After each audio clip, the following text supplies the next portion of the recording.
Alright, so welcome back guys. So we have, so some time has passed obviously since our last video, and I've gone ahead and filled in all of the block colors for our character, who I believe we called Khalida. Alright, so let's have a look at it without our line work. So this is what the block colors look like. So as you can see, we've got a few holes in there, but that's cool because that gets covered up with the line work. So it's just the base, simple colors, no shading.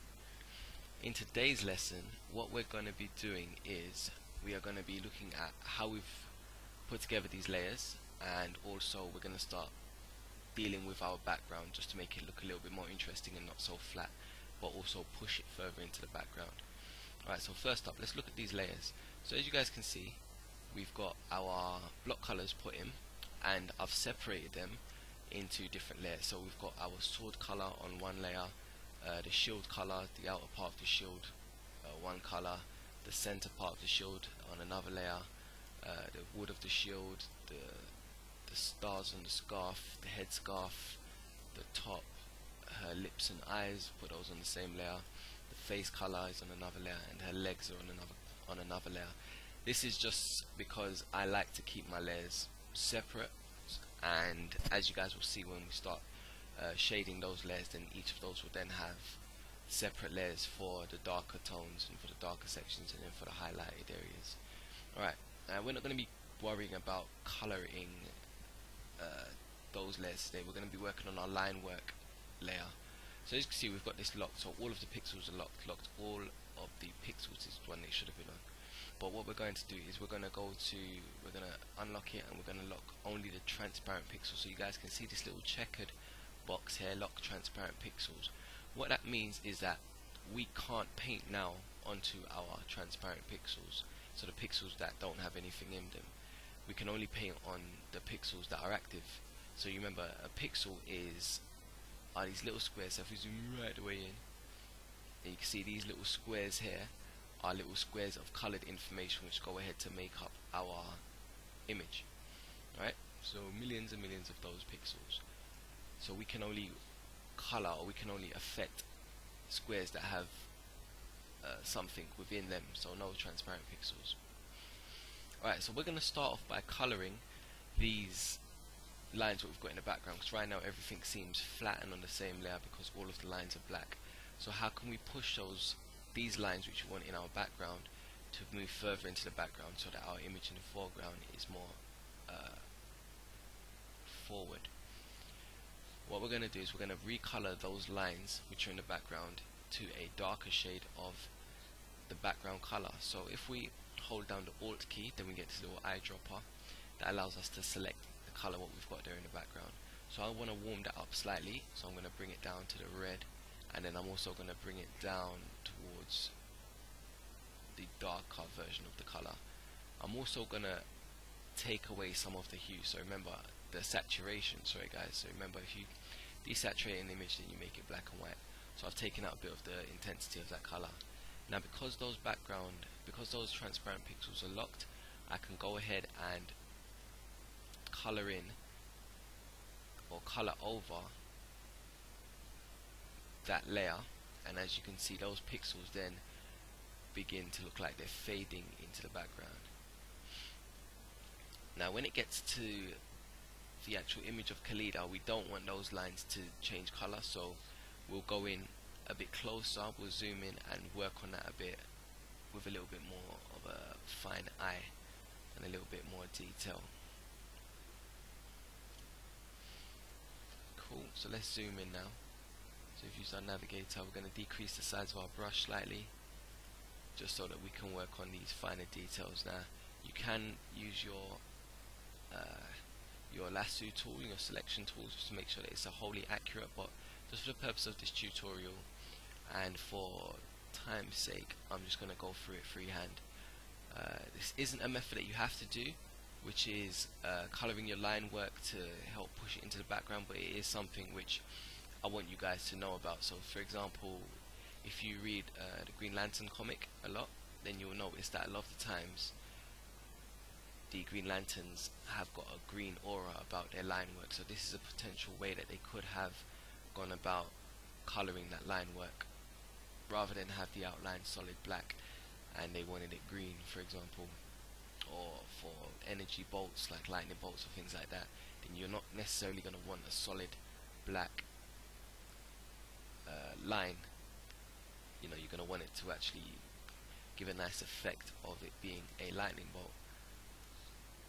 So you'd probably want either a white line or a light blue line. We've gone over the arm a bit there. Let's undo that. Got a bit sloppy. We don't want that. Sloppy's never good. Right, so, and then once we have gone around it completely and we are happy with all of that, then we'll move on to the next step. Now, like with the last video, I'm just going to cover a few certain things, and then I'll go ahead and clean it up completely between videos. Alright, so we've also got, what else have we got in this background? So we've got a level of three-dimensionality within the background itself. So we've got these walls that are falling, which are going down behind these other rooftops. So let's create a darker variation of the color, maybe even bring in a slightly different hue. So I'll make it a little redder. So let's zoom in. So what I'm going to do now is thinking about my light source. So my light source will say is directly on the top. So I want the top of these buildings to be nice and bright, and then as it falls between the buildings, then it's going to get slightly darker. So now what I'm going to have to do is unlock all of the pixels and then go in and color that. So now that looks way too intense. So I'm going to want to bring the hue and the saturation of that down slightly, just so that we can start to color that. So what we're going to do is we're going to create another layer, and then we're going to call this let's call it background shading. Right, so this layer is going to work beneath our line work layer. We can go back and lock those pixels. So now with this layer, let's bring it up slightly also, because we don't want it, what we don't want is for it to be fighting for attention. There you go. Let's just test this one block out. So we're doing it quite sloppily. When we come back again for the next tutorial, then you guys will see that it's all cleaned up nicely. Right, so let's zoom out, just see how that looks. Right, so that's not terrible. We can maybe make it a touch darker. So we can just go ahead and grab our magic wand tool to make that selection of what we just coloured, and then colour over that again. So select, deselect. Alright, we could also bring the opacity of it down. See, there you go, that's much better. Alright, so we can clone that color, or we can just work in a much lower opacity for this layer. And again, that's just to give it a feeling of depth, just to make it feel a little bit more 3D, three-dimensional. Something else which I wanted to touch on you guys with is the use of color for this layer. So because it is less intense, because it's in the background, then all of the colors, so for example these trees, what we're working with here, we're going to also want them to, although they're going to be green, we're going to want them to be less intense as the rest of the image. So let's just use this base green and color in. So remember, we've got that opacity much higher. So as you guys can see, I'm coloring without much attention to detail at this stage, just to get my colors locked in. So let's bring the intensity of that color, of that hue, up slightly, just to see how that works on that layer. Alright, so it is a nice vibrant green, but because of the opacity of that layer, that will help to push it into the background.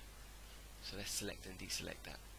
Alright, so I'm going to go ahead and color the rest of that background, just to make it look nice and like there is actually something going on in the background. But as you guys can see, our main character Cleda is definitely coming towards us now. She isn't fighting for attention with the background, and that's exactly what we want. We need to make sure that we define what's going on and which layer takes priority. So remember, you've got your foreground, your midground and your background in your pictures, and you're going to want all of your action, or the main focus of your attention to be on whichever ground it is that you've selected. For this image, we're going to be using our, which now appears as our foreground, but it would actually in turn be the midground if we were to put a, say for example, like a comic book title on this page and use it as a front cover, because this would be a pretty cool front cover, I think. So yeah, so between now and the next video, I'm going to go ahead and finish up that background using our background shading layer at 40%, or is that, yeah, at 40% opacity. What else is there for you guys to remember in the meantime? Nothing. Alright, so remember, don't just think outside the box, saw through it, and I'll catch you guys on the next one. So when we come back, that will be all nicely done, and we will move on to adding shading to our character and making her look even cooler than she already does.